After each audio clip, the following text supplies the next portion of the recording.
Pessoal, vamos falar sobre a situação na Ucrânia. Hoje, dia 8 de janeiro, são 8 horas da manhã aqui no Rio de Janeiro, 1 hora da tarde lá em Kiev, no momento que eu gravo esse vídeo. E bem, a tal trégua do Putin veio, foi embora e não mudou nada na linha de frente. Os russos continuaram atacando do mesmo jeito. A mídia brasileira vendida colocou aqui que, não, acusações de ataques dos dois lados, né? O problema foi a mentira do Putin, né? Porque quem mentiu dizendo que ia fazer trégua foi o Putin. A Ucrânia, em momento algum, se comprometeu a nada, né? Houve uma grande explosão num duto de gás aqui na cidade de Lutuhyne, na região de Luhansk. Não dá para saber ainda se foi um ataque ucraniano ou um acidente que aconteceu ali no duto de gás, né? Agora, os ucranianos atacaram sim, aqui em Jankoy, em Melitopol e em Tokmak, visando grandes concentrações de armamento e de pessoal russo na região, como tem acontecido há vários dias já, né?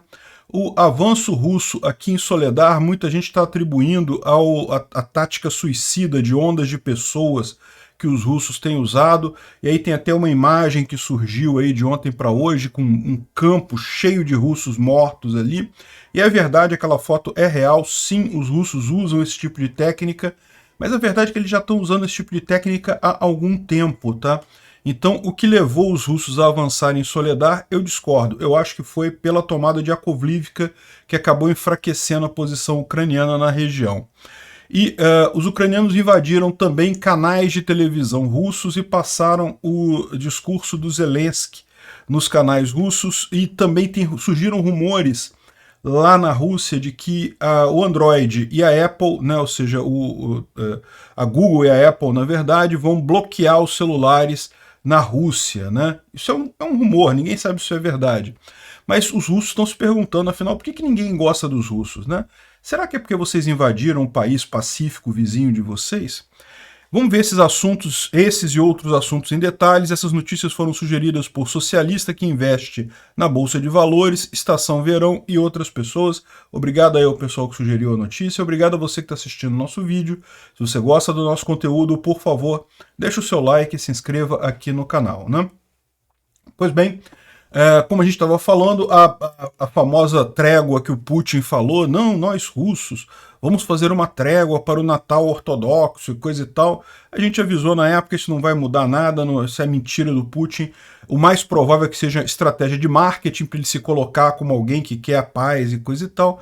Mas em momento algum os russos de fato diminuíram a pressão de ataque o tempo todo, né? E equiparar a posição da Rússia e da Ucrânia nesse caso é um erro, porque a Ucrânia nunca prometeu trégua nenhuma, né? Foi a Rússia que prometeu, e mesmo ela não cumpriu. Então, no final das contas, essa é a besteira aí, né? E para piorar a situação, olha só, ontem, que ainda em tese estava durante a trégua, né? Os russos bombardearam uma cidade em Kherson com munição incendiária, e munição incendiária, vocês sabem, é proibida pela Convenção de Geneva. São munições que caem e botam fogo em qualquer coisa que tem ali. Felizmente, o ataque não teve nenhum ferido e não atingiu nenhuma infraestrutura séria da região. Ainda assim, isso não deixa de ser um crime de guerra, né? Tá aqui o ataque russo em Kherson com munição incendiária.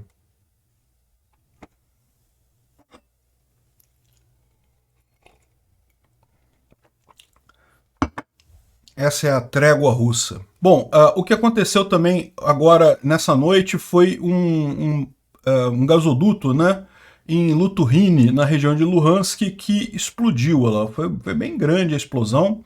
É um duto de gás que abastece aquela região ali. Isso vai gerar problema para os habitantes daquela região, porque eles provavelmente vão ficar sem gás durante algum tempo para consertar esse gasoduto.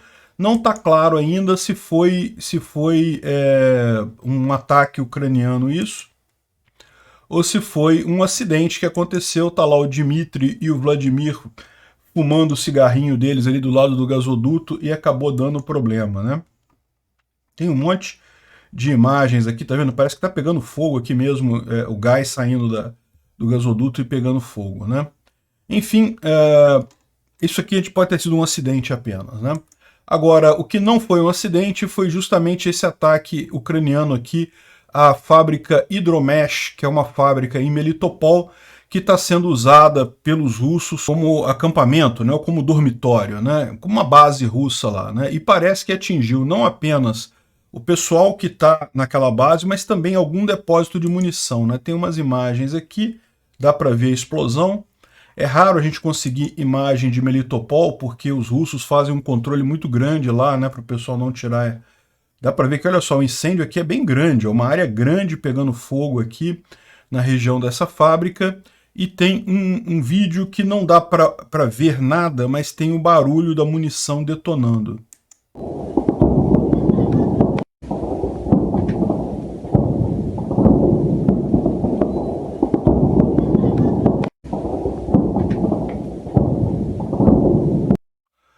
Bom, dá para ver que realmente pegou algum depósito de munição, porque teve um monte de detonação secundária ali, né? Ou seja, foi realmente uma base grande lá que foi atingida, que era essa base que ficava nessa fábrica lá em Melitopol, né? E aconteceram também explosões na área ocupada na Crimeia, em Jankoy, na Crimeia, é aqui nessa região, né? É um centro muito importante aqui, um cruzamento de várias. Do ponto de vista logístico, é muito importante Jankoy. É usado pelos russos para várias operações de abastecimento de armas e munições aqui para o resto da região. Dá para ver que é daqui que vem a ferrovia que atravessa a ponte da Crimeia. Ela não está operacional neste momento, mas ela ainda chega aqui em Jankoy, e daqui que ela vai sendo distribuída para as outras áreas aqui no sul da Ucrânia. Então é uma base muito importante. Ficou mais importante ainda porque com a retomada da margem direita do Dnipro, os ucranianos conseguem atingir várias cidades agora aqui no sul da Ucrânia, até Armiansk. Então, os portos seguros, né, os locais que os russos conseguem guardar armamento e munição, são justamente esses que estão mais longe, né? Henichesk é um deles e Jankoy é outro que eles têm usado para fazer grandes depósitos de munição, né? E justamente a gente não tem imagens dessa explosão em Jankoy, apenas a informação de que houve uma grande explosão. Agora, o que a gente sabe é que ontem chegou um grande carregamento de blindados lá em Jankoy, né? Então isso aqui é uma imagem da estação ferroviária de Jankoy, que fica nessa posição aqui, ó, que fica nesse local aqui, ó, aqui a estação ferroviária de Jankoy, e teria recebido esse grande número de blindados.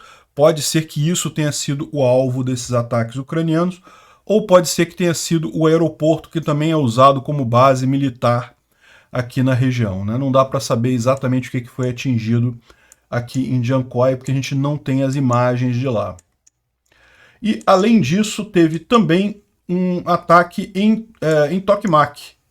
Tá aqui, o Tokmak também sofreu um ataque, também a gente não tem imagem desse ataque, mas isso tem acontecido com uma certa frequência em vários lugares aqui de Zaporizhia.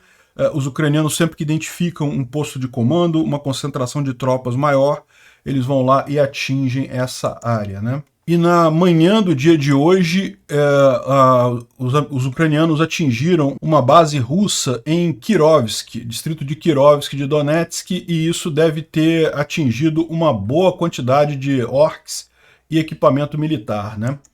Kirovsk fica aqui em Donetsk.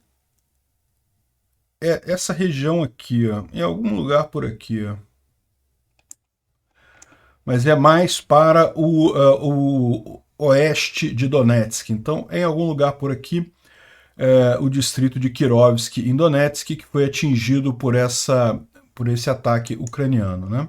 Bom, mas como vocês sabem, as principais batalhas aí nesses últimos dias têm acontecido justamente em Soledar, né? E aqui parece que mostra essa imagem aqui, mostra uma briga, né? Tá vendo os canhões aqui? Uma batalha de canhões, na verdade, bem aqui próximo à mina de sal, ao principal acesso à mina de sal de Soledar. Na verdade, é preciso explicar que tem 3 grandes conjuntos de minas de sal em Soledar, né? Se você vier aqui, Soledar, vocês sabem, essa cidade que fica ao norte aqui de Bakhmut, existem 3 grandes pedaços. Um é esse daqui, que é o que está justamente no contato entre as tropas russas, né? Elas avançaram aqui, tomaram essa parte sul aqui de Soledar, mas agora estão justamente batalhando aqui na região dessa primeira mina de sal aqui. mas tem outra aqui nesse ponto e uma terceira mais para trás aqui. São 3, na verdade, as grandes minas de sal que tem lá na região de Soledar. A gente mostrou as imagens ontem, né? Isso foi durante muito tempo uma operação industrial. Hoje em dia é voltado ao turismo, não tem mais o valor comercial suficiente para explorar esse subterrâneo aqui de Soledar. Então hoje em dia é usado para turismo, né? Mas de qualquer forma, a primeira mina de sal aqui é justamente onde estão acontecendo os embates. E o importante notar é justamente isso, né, que os ucranianos preservam toda a parte norte da cidade, que é muito mais difícil de ser tomada do que a parte sul. A parte sul ela fica em desvantagem porque ela fica numa região mais baixa do terreno, né, ela fica mais na região baixa. Então os ucranianos conseguiram segurar ela por um bom tempo, mas agora os russos de fato conseguiram avançar. E isso tem trazido algumas especulações sobre o que poderia ser o motivo dos russos terem conseguido avançar ali. E bom, tem algumas fotos aqui. Esse vídeo eu não tenho como não mostrar a foto, né? E é possível que o YouTube desmonetize ele justamente por conta disso, mas enfim, não tem como não mostrar essa foto. Não é a primeira foto desse tipo que a gente vê, eu já mostrei antes fotos desse tipo. Justamente ali em Bakhmut, os russos têm de fato usado a técnica de ondas humanas, de mandar um monte de combatente, tá morrendo, beleza, mas o inimigo tá gastando bala. Então uma hora o inimigo cansa e aí você consegue avançar, né? E tipicamente quem faz isso é o grupo Wagner com os condenados, né? Você sabe, o grupo Wagner fez um grande esforço de recrutar pessoas na prisão lá na Rússia, e aí manda para a linha de frente, vai lá, né? É bucha de canhão mesmo. Enfim, isso certamente é um dos fatores que levou, né? E eles dizem que isso não é sustentável, porque não importa se isso são regulares, mercenários ou convictos, isso uma hora o pessoal para de obedecer essas ordens, porque pô, se eu obedecer a ordem para morrer, uma hora realmente o pessoal desiste disso daqui. Mas o Igor Shusko aqui lembra que isso são técnicas soviéticas que eram usadas no passado, foram usadas na Segunda Grande Guerra também. A Rússia sempre se aproveitou do fato de ter uma população muito grande, muito maior do que os outros países da Europa, e usou esse tipo de tática suicida, né, em guerras, né? E aqui eu confesso para vocês que eu não sei qual é esse filme, eu fico imaginando que pelo frio deve ser alguma coisa da Guerra de Inverno contra os finlandeses, mas justamente ele conclama os soldados a irem em frente. Não tem munição, não tem problema, vai sem munição mesmo. E, lógico, os soldados imediatamente morrem, todos eles. E tem uma hora que ele manda a banda ir pra frente, tocar música e coisa e tal. E vocês sabem, né, o grupo Wagner é conhecido como orquestra, né, porque o Wagner é em homenagem ao compositor alemão Wagner, né?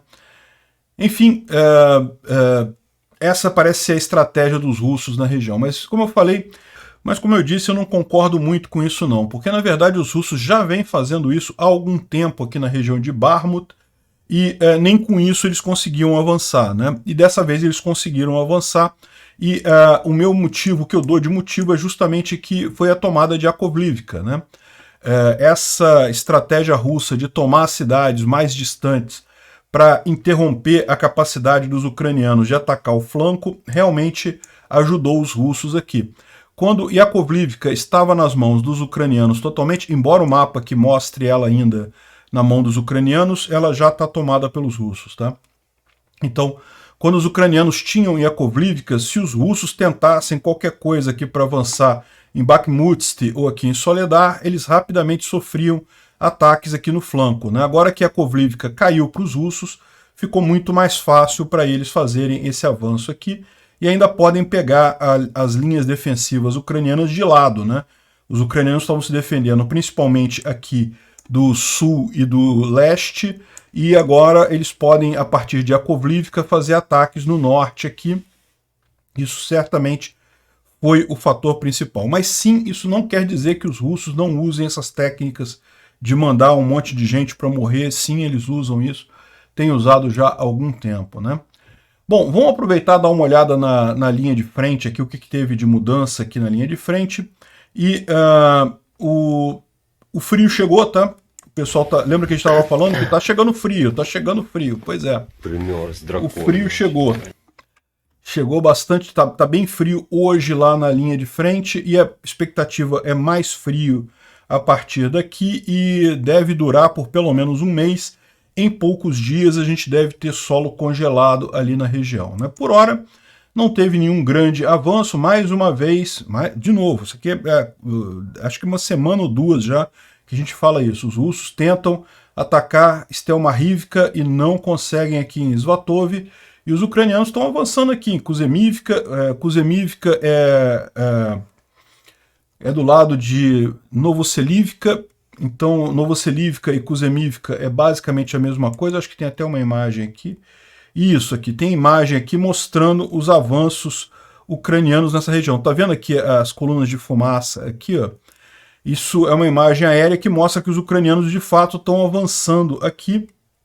Isso aqui é Novoselivka, do lado esquerdo da linha de trem, do lado direito é Kuzemivka, né?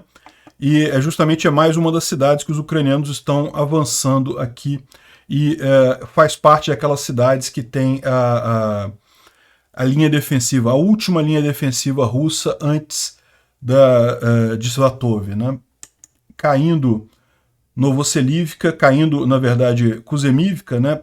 Novoselivka já está com os ucranianos, que é esse lado de cá, e mais essas outras cidades aqui que os ucranianos também já tomaram, e é muito provável que vai abrir-se uma avenida aqui para atingir Svatove, né?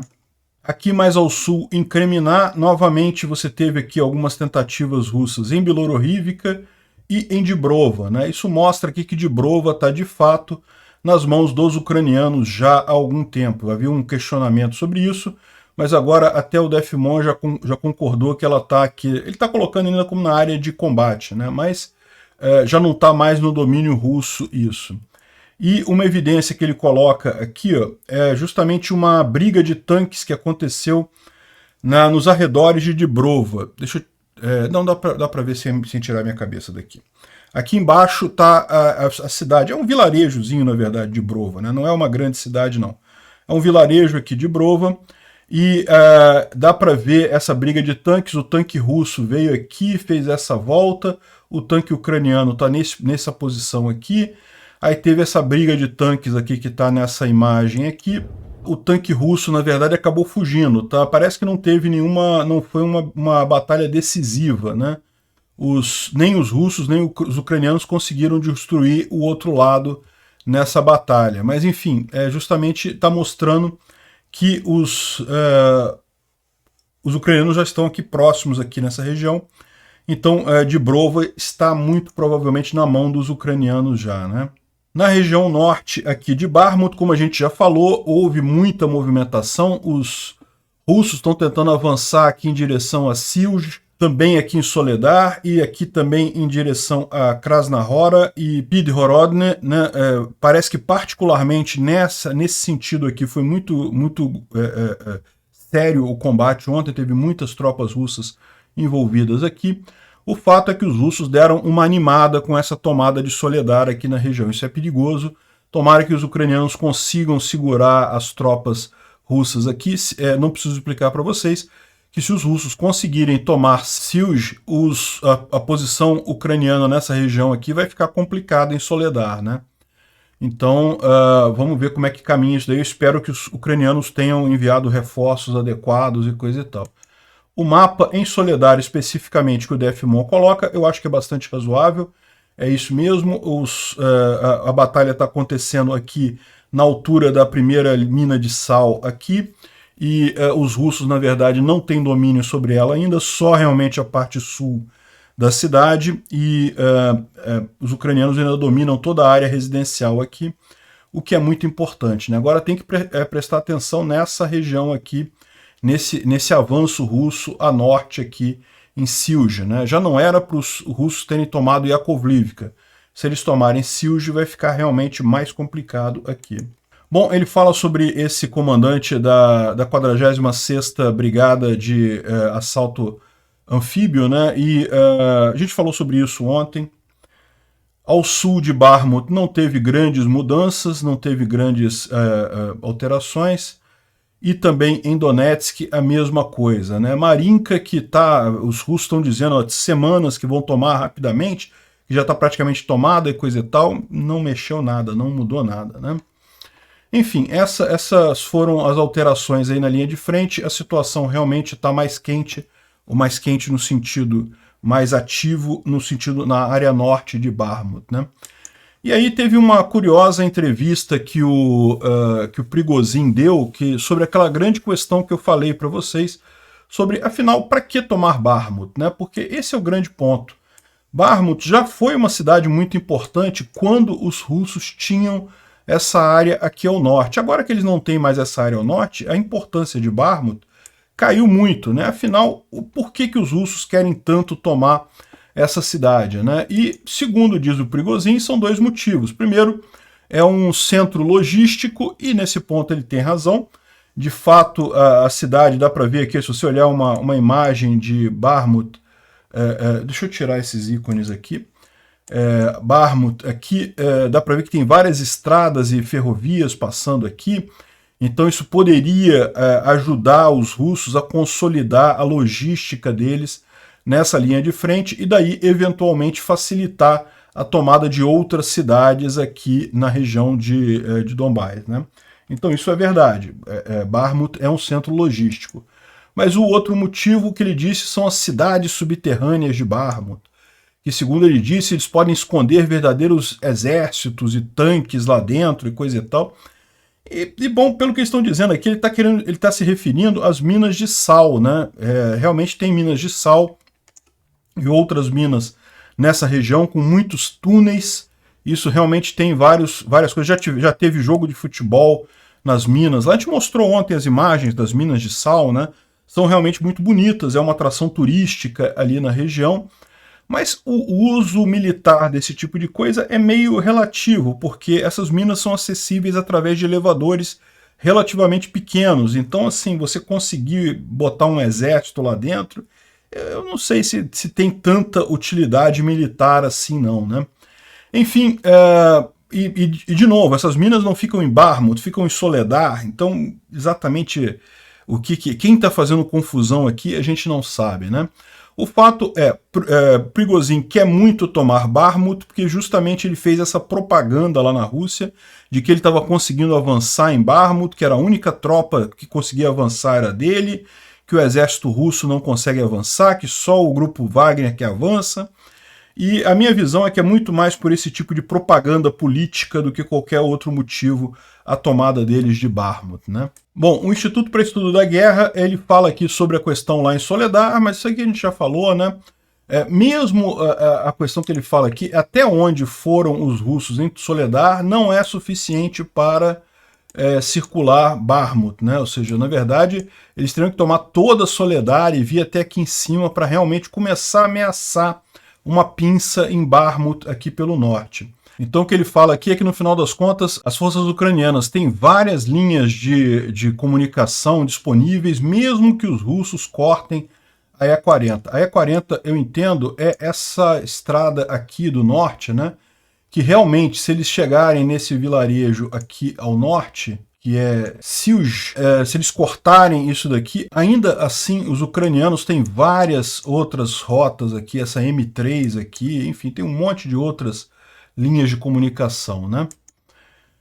Bom, eles falam também sobre a questão da Rússia tornar a religião em uma arma, né? Aquele negócio de dizer que da trégua do Putin, coisa e tal, que foi lorota aquilo, para dizer que a Rússia está defendendo o feriado cristão e coisa e tal, besteira completa.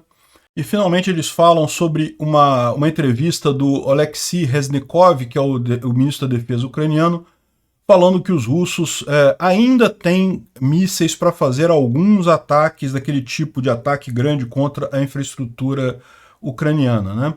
Então fala que ainda tem 92 Iskander, 92 mais 52, tem 118 Ra-101 e Ra-555, 162 Ra-22 e 32, enfim, ainda tem uma quantidade que dá para fazer alguns ataques. Mas o que ele coloca aqui é que a produção desses mísseis não consegue nem de longe repor esses estoques. Então realmente a Rússia está chegando nos últimos ataques de mísseis possíveis, né?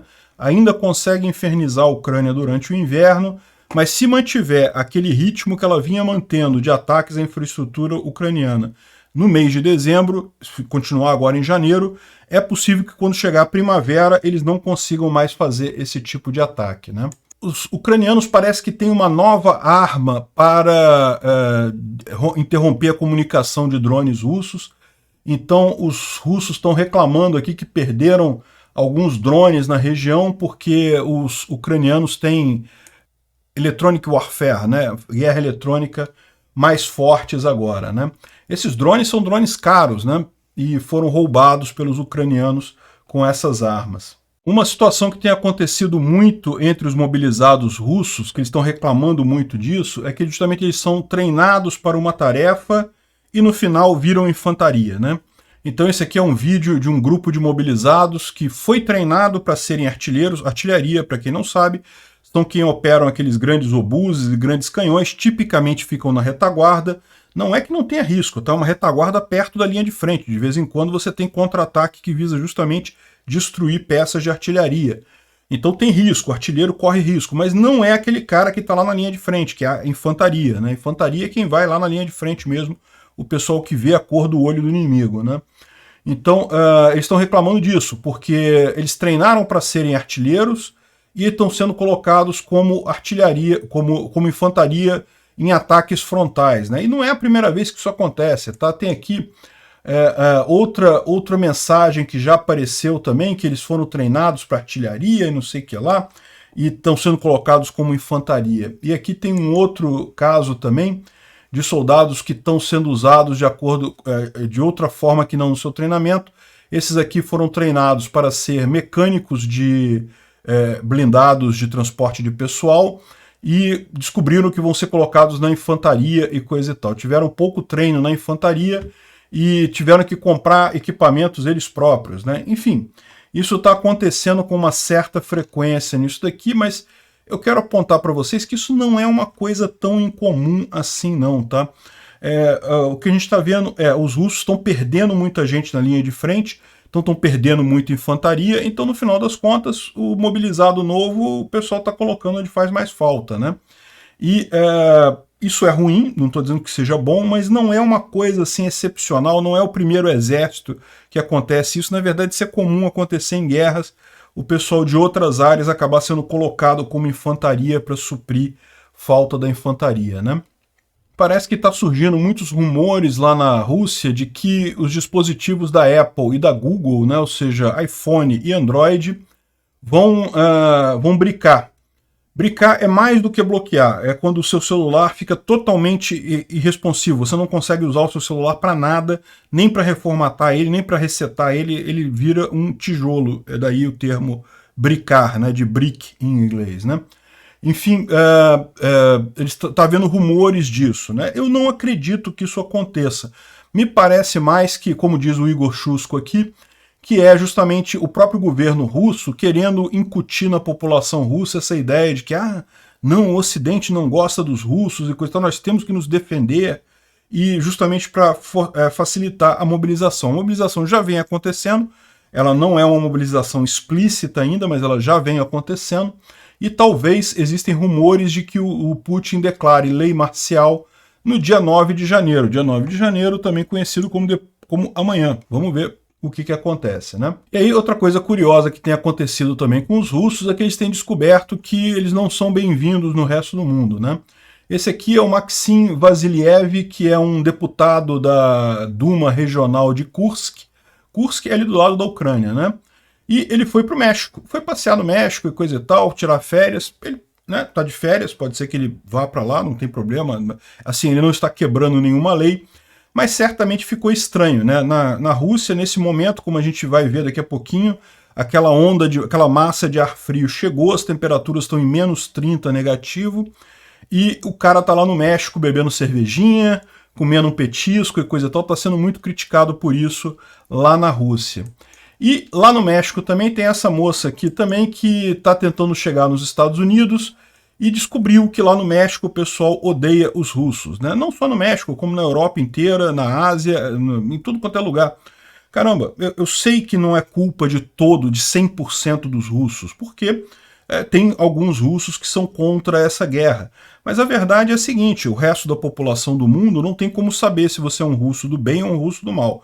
Então, no final das contas, é natural que surja essa animosidade contra os russos em todos os lugares, né? Então a moça está reclamando aqui, o México odeia nós russos e coisa e tal. Os americanos também, a Europa também, todo mundo odeia os russos nesse momento, justamente pelas ações do Putin, né? Os russos tiveram anos e anos para brigar contra a tirania do Putin. Eu sei que não é fácil derrubar ditador, mas a verdade também é que dizer que, não, o povo russo não tem culpa, também é uma simplificação errada, porque muita gente no povo russo apoia o Putin e acha que o que ele está fazendo é correto. Então, o fato eu lamento pelos russos que realmente são contra essa guerra, que realmente lutaram contra isso, mas o fato é que o resto do mundo vai discriminar mesmo, né? Vai acontecer com os russos o que aconteceu com os alemães durante muito tempo, aqui no Brasil, inclusive.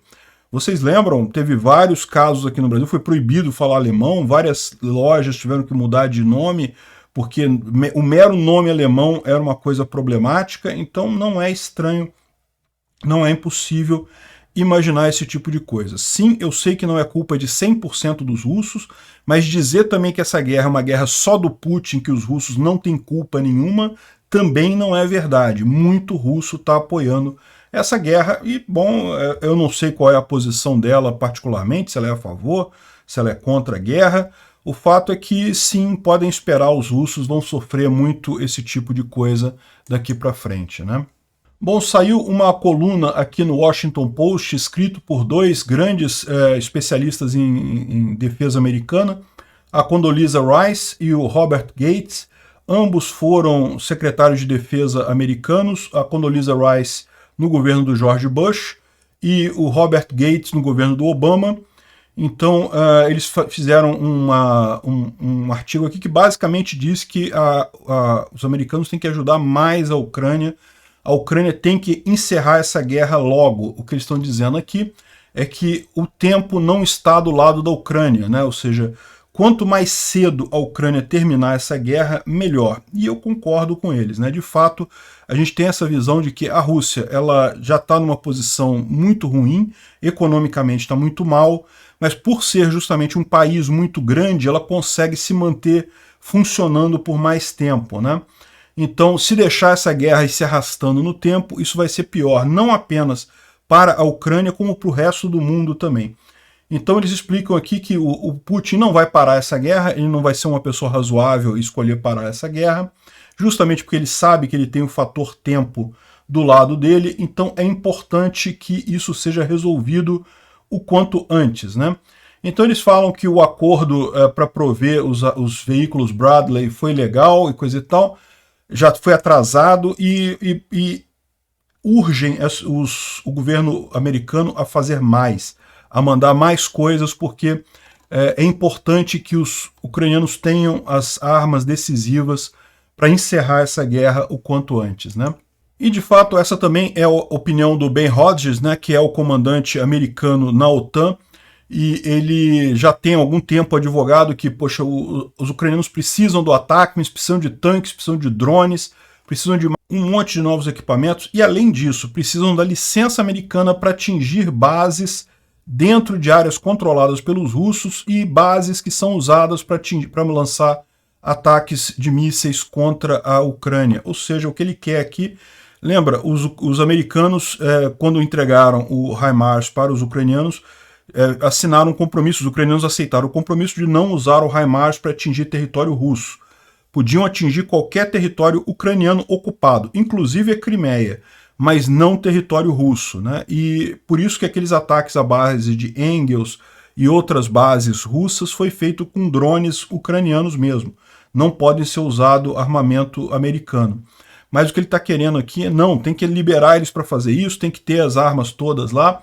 Então, e lógico, essa é a visão de muita gente, e parece que essa visão está mudando mesmo, né? A gente falou nos últimos vídeos aqui, né, que a França está mandando o MX, os americanos estão mandando o Bradley, e os alemães estão mandando o Marder, né, que é um veículo blindado de infantaria também, muito bom.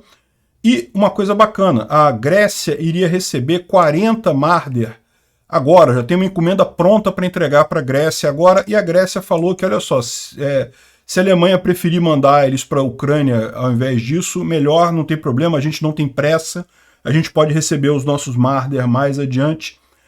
A Grécia também daqueles países que sabe da importância de conter a Rússia, né? Os países todos da antiga coluna, da antiga cortina de ferro ali, Polônia, países bálticos, Romênia, todos eles sabem da importância de conter a Rússia, porque a Rússia não vai parar na Ucrânia, certamente, né? Então, a Grécia falou que pode entregar os Marder para a Ucrânia e, com isso, deve adiantar o processo de entrega desses blindados para a Ucrânia. É lógico, ainda tem toda a parte de treinamento, que não tem como não fazer, mas isso deve chegar muito em breve, né? E também o presidente Duda, da Polônia, disse que quer entregar os tanques Leopard 2 que a Polônia tem para a Ucrânia.